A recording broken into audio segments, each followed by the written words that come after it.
Welcome back to my channel. My name is Bronte, Polyglot Fox. We are diving into motivation, but not just motivation in general, because I have videos on that. I have blog posts on that. I've done tons of social media stuff on that. We are specifically diving into how to stay motivated and avoid the restarting cycle. And this, for us as language learners, especially if you're like me and you're a polyglot or an aspiring polyglot and you're trying to learn multiple languages at the same time, it can be really easy to fall into the trap of stopping a language and then restarting it because you're extremely excited about it, and then stopping again because you're frustrated or things aren't working out. You take a long break and then you start again. I know this because I lived this life and the people that I work with lived this life, and I'm helping people to stop doing this. And I'm going to help you. If you are learning one or multiple languages and you want to avoid the endless cycle of restarting that language and feeling like I keep just starting at the beginning and I'm not making any progress, if that sounds like you and you want to avoid it and stop it and put it away, then you definitely want to keep watching this video and take notes because I got you. So one of the questions that I received inside of Fluency Mastery Lab was all about frustration with restarting a language. So let's say that you are currently in the position where you have a language you've studied before. Let's actually put you in the context of past me. Studied Spanish for 6-7 years back when I was in high school, college era. So when I was going to school, you had to take a language. I chose Spanish because it was fairly common in school and also just in my community. But I started in 6th grade. My teacher really wanted us to learn Spanish, and she just took it upon herself to do that. Love her. Bless her. It was one of the best experiences of my language learning life because of how she did it. And I went through year after year after year of learning Spanish, passing A's, understanding things, being able to, say what I need to say and write what I need to write. And the minute I finished my last Spanish class, I literally tossed everything out of my brain and said, I don't need it anymore. I don't even know if I want to learn how to speak Spanish full time.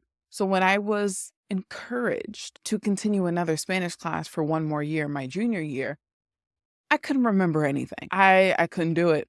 I did. I went through the class, but the class was entirely in Spanish. And in comparison to how I was taught the language in previous classes, it was not meant for me to actually use it. It was meant for me to pass a test. I didn't realize that at the time.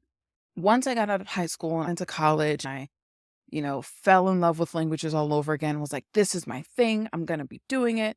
I was like, you got to pick up Spanish again. But I had enough knowledge of Spanish that I didn't feel right starting from the beginning, going to a beginner textbook and learning apple and orange and pear and to eat. Like I knew those words.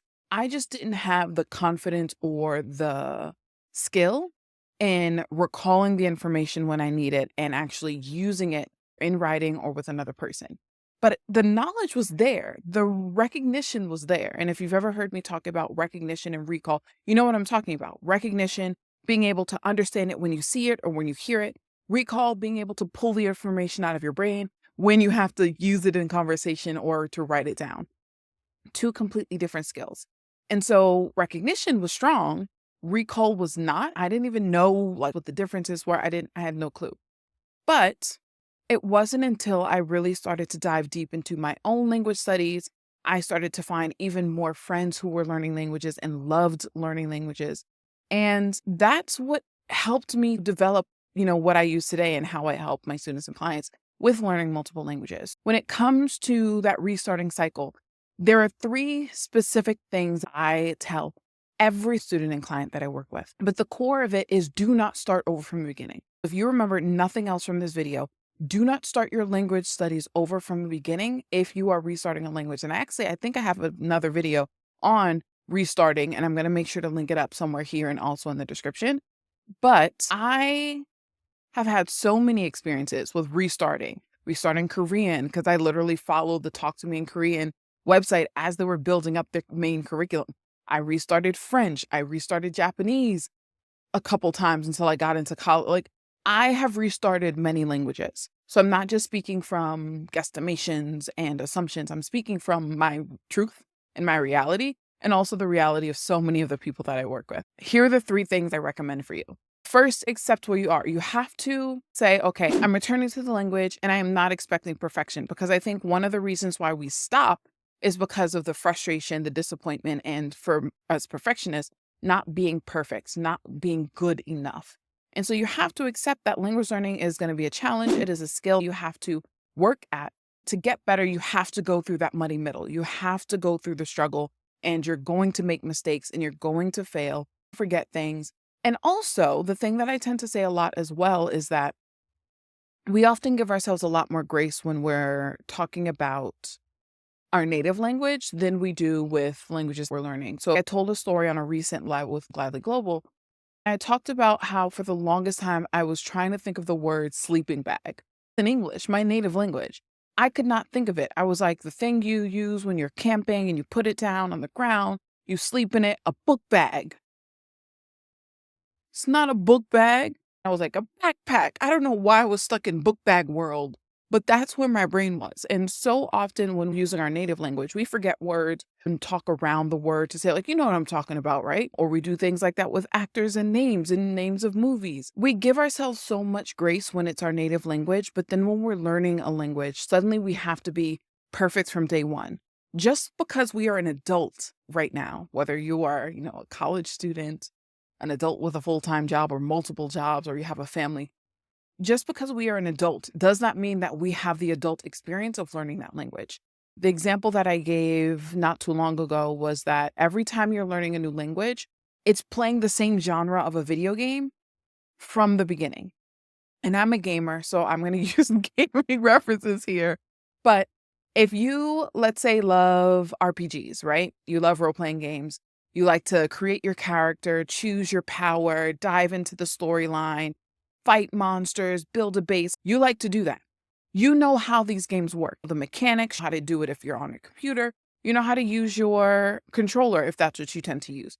But every time you get into the game, they don't start you from the end. They start you from the beginning. Every Final Fantasy game that you play, you start from square one. Even if you know how Final Fantasy works, how the magic works, how to change your character, how to fight the monsters, but it starts you from the beginning each time. You just come into this journey with all of your previous experiences. And this is why I love what I do, because I help people to see what are all these things that influence your language studies. How can we use that to your advantage? How can we use these as strengths and work with you rather than against you? So you have to be really open and honest with yourself about, hey, I can't expect perfection from myself. It's not realistic. It's not a thing. But I also can't set high expectations that is setting me up for failure. It is okay to have really good expectations, but actually, and I have another video on expectations. I'm going to link it here and in the description. I recommend 3 levels of expectations. This is a whole other conversation, and I don't want to derail what we're talking about here. But you have to set expectations that make it impossible for you to fail. And one of the things that happens when you accept where you are right now in your language studies is you give yourself the grace and space to say, it is okay that I took a break. Clearly, I needed it. Clearly, I was burnt out. I was frustrated. I was annoyed. I was confused. I was overwhelmed, whatever it might have been.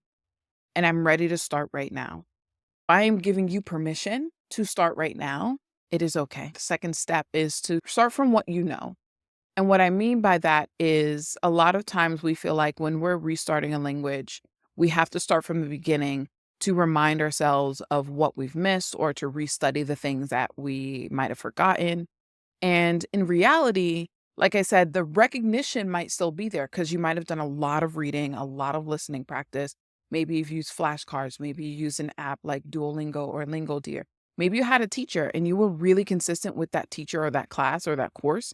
And then you just fell off the routine. You struggled to maintain that. But there's a lot of information that's still there. It just has to be reactivated. And so what I tend to say is look back through the things that you did just to give yourself a sense of, oh, I actually do know that word, or I kind of remember that.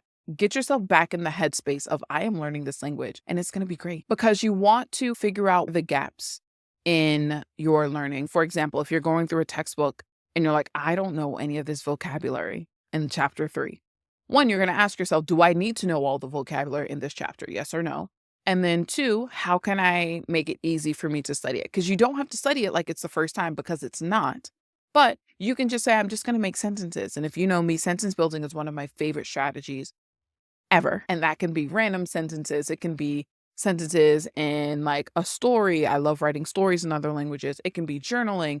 It can be recording yourself speaking out loud. Like there's so many different ways that you can use sentence building as the focus or the strategy for what you're doing. Use this time to really figure out what the gaps are in your knowledge. And you don't need to know all of them, because if you're not able to use the language fluently, confidently in the ways that you would like to use them, there's probably going to be a lot of gaps, and that's okay. And you just start from one thing at a time, one piece at a time, not from the beginning. I would actually encourage, if you have a textbook or course that you've been using, maybe go one chapter back.